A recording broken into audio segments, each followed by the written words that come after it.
Привет, армия! Сегодня настало время проанализировать возможную встречу популярного сегодня российского танка «Армата» с ранее популярным американским противотанковым ракетным комплексом ТОУ. Да, вы правильно расслышали последнюю часть. Тяжелый противотанковый ракетный комплекс ТОУ продается по всему миру. Однако лучистые американские глаза противотанковой любви теперь смотрят в сторону более зеленых пастбищ. С того момента, как военные Соединенных Штатов в середине 1990-х годов начали размещение способных нападать сверху противотанковых ракетных комплексов «Джавелин», их стали также активно раздавать фронтовым частям, как слабоалкогольные напитки на девичнике. Почти каждое пехотное подразделение имеет в своем распоряжении несколько комплексов, которые оно вполне может назвать своим. С другой стороны, новых детей пока не допускают на вечеринки с участием ПТРК «Джавелин». Украине показали на дверь. Сирийским повстанцам можно вообще не обращаться. Вот почему именно тяжелые противотанковые ракетные комплексы ТОУ оказываются в руках повстанцев из сирийской свободной армии. И направляются они туда одним не очень таинственным благодетелем. ПТРК ТОУ имеет еще одно важное качество. Радиус его стрельбы на 50% больше, чем показатели базовой модели ПТРК «Джавелин». Хотя его новая версия скоро изменит это соотношение. Но пока можно откинуться в кресле и наслаждаться свежим воздухом на вершине горы с вашим ракетным ПТРК ТОУ, а также упиваться панорамным видом во время съемки видео, которые вы регулярно выкладываете на портале YouTube. На что же способен ПТРК ТОУ в борьбе с танком Т-14 «Армата», с этим загадочным русским супертанком, который, по слухам, является секретным воплощением робота-трансформера, наделенную способностью летать. Давайте сравним характеристики ПТРК ТОУ с возможностями защиты танка «Армата» и посмотрим, какие искры они вместе высекают. BGM-71 ТОУ, запускаемая из трубы, наводимая по оптическому каналу и управляемая по проводам, является почтенной американской противотанковой ракетой дальнего радиуса действия.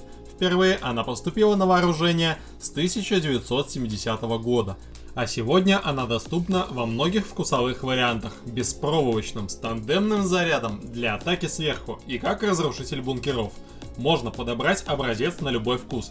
Давайте отложим в сторону старое поколение ТОУ и сосредоточим наше внимание на двух современных моделях: на ТОУ-2А и ТОУ-2Б. Что касается ПТРК ТОУ-2А, то в нем используется характерная для этого вида оружия система управления по проводу, когда ракеты выстреливаются из пускового контейнера с помощью стартового заряда. Расположенная в задней части катушка с тонким проводом начинает раскручиваться, и это позволяет пусковой установке посылать по нему команды во время полета к цели.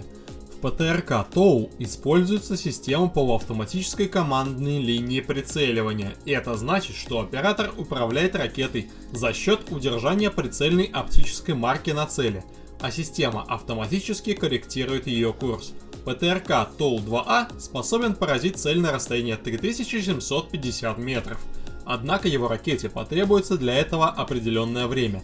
Скорость ее полета составляет около 180 метров в секунду, и это означает, что ей понадобится около 22 секунд для поражения цели на максимальном удалении.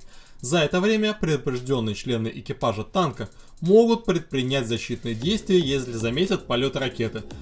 Система управления по проводам имеет свои преимущества, она не подвержена воздействию со стороны различного рода помех.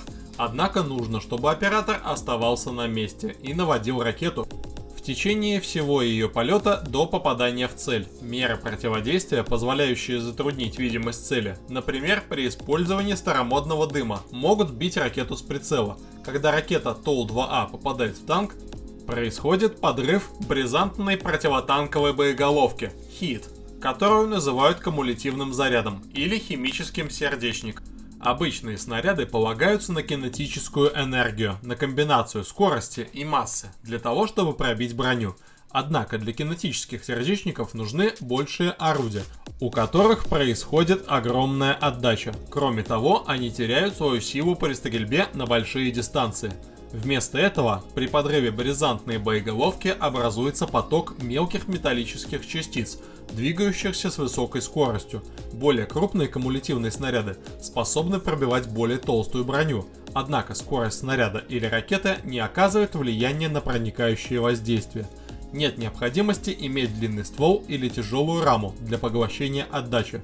Вот почему в большинстве ракет используются боеголовки с системой HIT.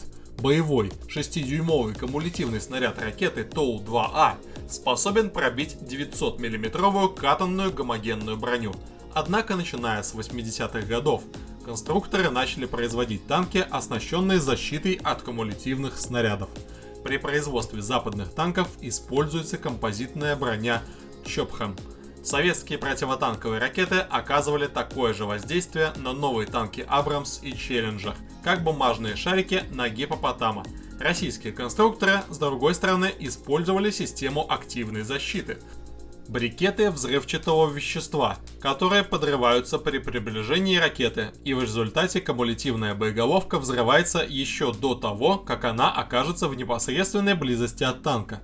Система активной защиты немного сложнее, чем композитная броня, однако она дешевле и легче по весу.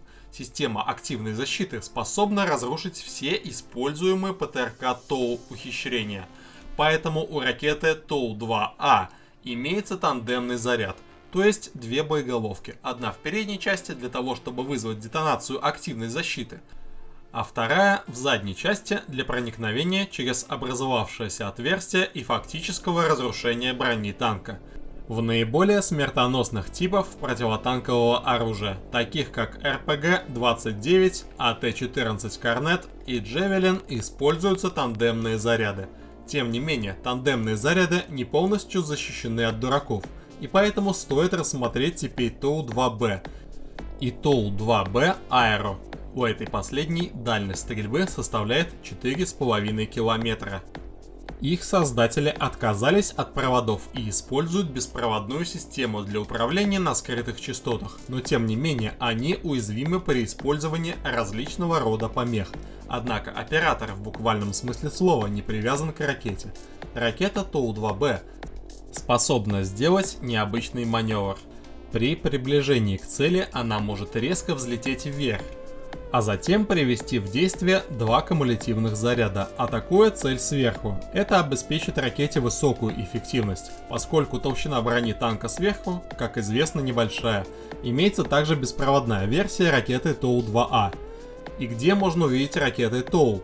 В американской армии ими оснащаются противотанковые выводы. И часто эти ПТРК устанавливаются на модифицированные легкие транспортные средства Хамви, Страйкер, М113 и Лоу, а также на бронетранспортеры Брэдли М2 и М3 и на поставляемые военно-морским силам ударные вертолеты Ан-1 Кобра. Еще около 30 стран имеют на вооружении эти противотанковые комплексы.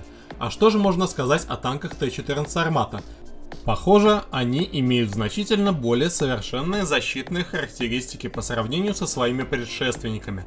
Как викторианская леди, танк Армата имеет многослойную нижнюю юбку для защиты себя от нежелательного внимания.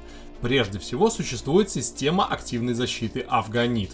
Афганит Active Protection System, которая обладает не только жесткими, но и мягкими средствами поражения, приводимые в действие 4 или 5 панелями активной фазированной антенной решетки.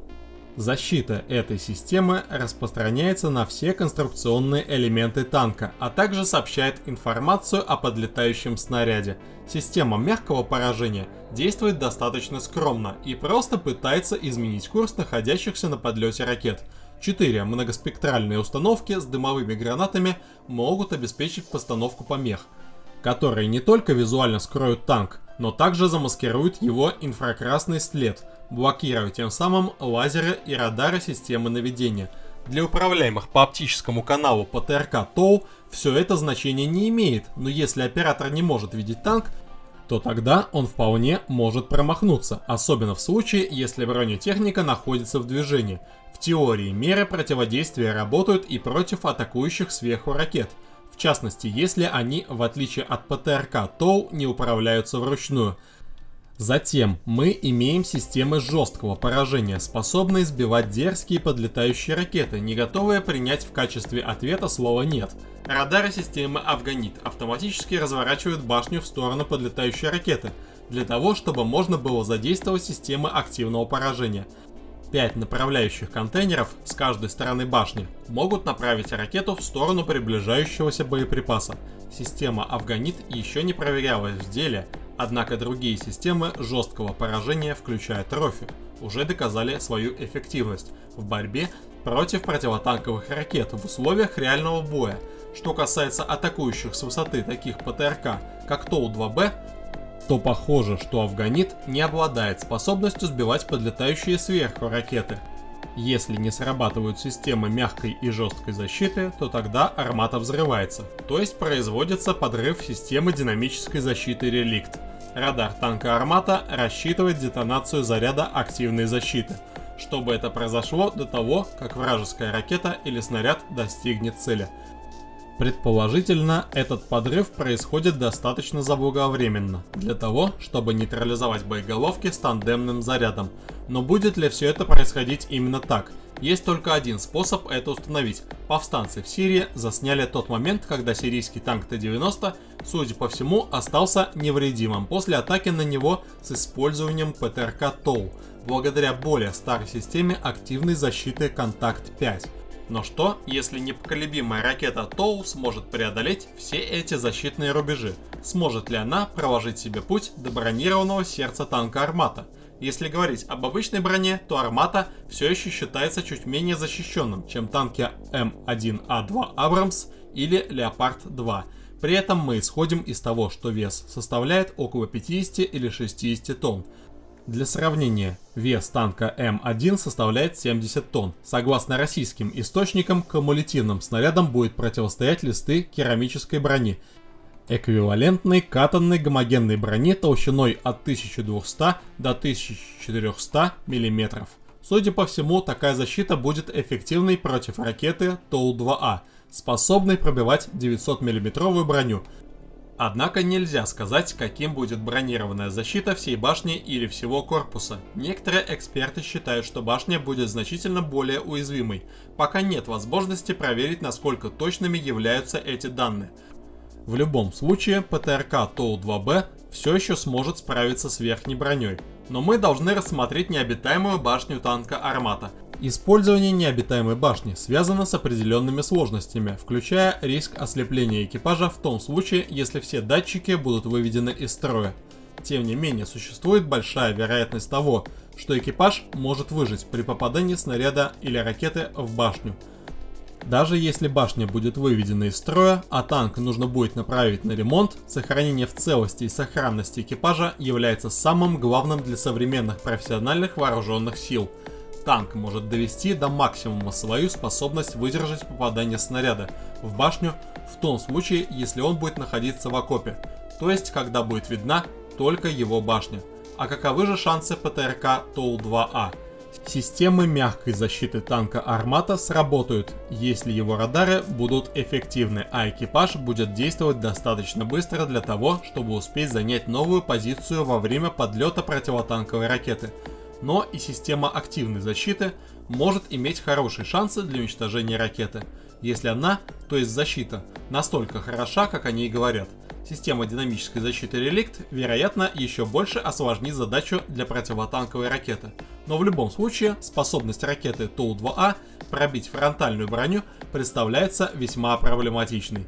Подводя итог, можно сказать, что потребуется, вероятно, много ракет для того, чтобы одна из них дошла до цели. Пока еще не ясно, сколько танков Т-14 будет принято на вооружение. В настоящее время запланировано производство всего 100 экземпляров.